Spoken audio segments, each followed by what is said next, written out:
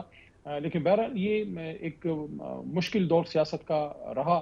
آپ نے پوچھا کہ کیا سیکھا، تو ایک اس میں لیسن یہ بھی ہے کہ ہم جو ہے کسی کو اتنا پش نہ کریں کہ اس کے پاس کوئی اور راستہ نہ ہو۔ دیوار سے کمر کبھی بھی نہیں لگانی چاہیے کسی کی بھی۔ یہ ملک ہم سب کا ملک ہے، چاہے وہ سیاست دان ہے، چاہے وہ بیوروکریٹ ہے، وہ جنرل ہے، وہ جج ہے، وہ عام آدمی ہے، وہ بزنس مین ہے، آپ کی طرح ایک کریڈیبل جرنلسٹ ہے۔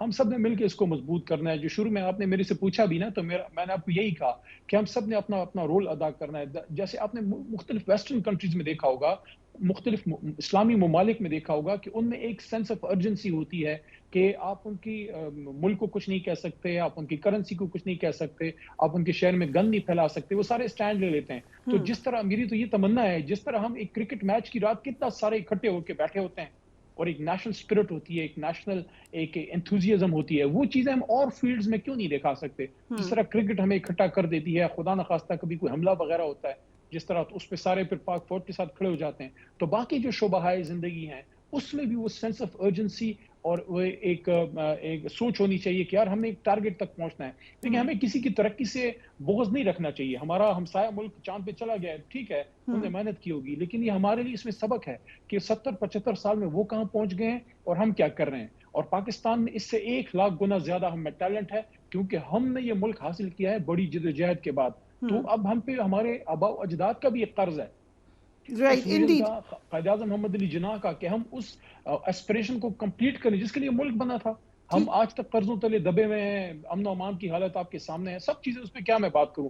یہی میری بات ہوگی کہ قوم میں ایک جذبہ ہو، کہ ہمیں ایک احساس محرومی پیدا ہو کہ یار ہم نے کچھ لوز کیا ہے۔ 75 سال میں دنیا کہاں چلی گئی ہے؟ چائنا ہمارے بعد آزاد ہوا، اور چائنا کو دیکھ لیں ہم کدھر کھڑے ہیں۔